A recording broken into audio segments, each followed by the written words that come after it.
Discuss this with Anwar Mhajne. She's an associate professor of political science and international studies at Stonehill College, joining us from Boston in the US. Anwar, thank you so much for speaking to us. These illegal settler attacks and the expansions have certainly increased since the war on Gaza started, and there really seems to be an impetus from Israel's far-right leaders to forge ahead with seizing more land. You've recently returned from Israel and the occupied territories. Take us through what it's like there now compared to what we've seen in the past. So one of the things that was striking about being back is how normalized things are. Like, we know what's happening in Gaza. We know how devastating it is. But as soon as you enter Israel, there's no sense that there is something happening not far away, just a few hours away from Tel Aviv that is devastating. Unless you go, of course, to the protest areas where you guys reported earlier on in Tel Aviv and other places. There's a sense of normalization, and I want to emphasize that, we're talking about settlement expansion, talking about killing the two-state solution. This is not new. If you ask any Israeli right now to draw a map of Israel or ask them what are the borders of the state of Israel, they will definitely include the West Bank and Gaza.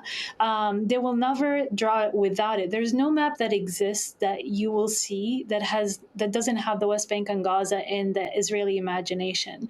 I even talked to scholars, futurists, who envisioned the future of Israel, who drew a map that also included the West Bank and Gaza, and the numbers did not add up because they talked about the population projection for Jewish Israelis, which is going to get to 12 million by 2050, according to UN population estimates. However, their estimates of how many minorities, as they labeled them, was going to be only 4 million. And if you add the math in the West Bank, Gaza, including Palestinians inside of Israel, that doesn't add up. So that gives you an idea of what the vision is here. And I think the best way to understand it is if you look at David Friedman's book that was published in 2024, September, I think, One Jewish State. I think the plan, it is to implement one Jewish state where Palestinians in the West Bank could be integrated economically, but not fully as citizens.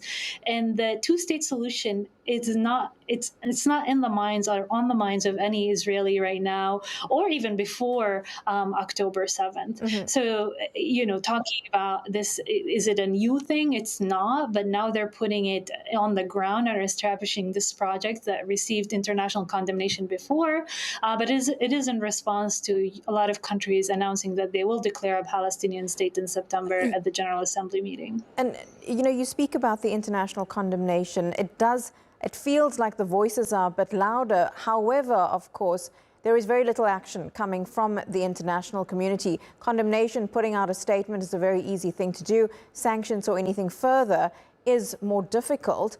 Why is that still happening, considering everything that is being played out in real time compared to how it's been in the past? Absolutely. I mean, I have to also say that Germany's statements about stopping weapon shipment to Israel if they're using it in Gaza, that's a big deal. A lot of these statements are a big deal, but we know they stop short from actually enforcing something on the ground. And that's the reality that Israel is aware of. As Smotrich said, we're just going to show them on the ground. They can declare a Palestinian state however they want. We're going to do it on the ground. And the reason is because the only country and the only entity that actually can put an end and a stop to what's happening in Gaza and the West Bank is the United States of America. And we have right now a government or a president as well as a government that is very supportive of Netanyahu, is very supportive of Israel. Even the ambassador there has this kind of huge blind spot for the Israeli government and its mission and its plan for expansion. And that creates a lot of problems because if the U.S. does not stop selling weapons or sending weapons to Israel, providing military aid, actually implementing or supporting sanctions, blocking and vetoing anything in the Security Council against Israel, there is no reason for Israel or Netanyahu to worry about their plans of expansion or feel like they're being cornered.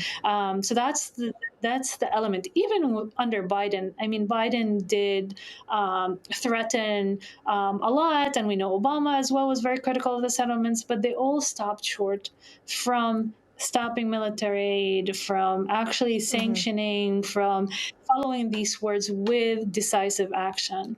And that's the Absolutely. big problem. It certainly is really good to get your thoughts. Anwar, appreciate your time as always. Thank you very much. Thank you.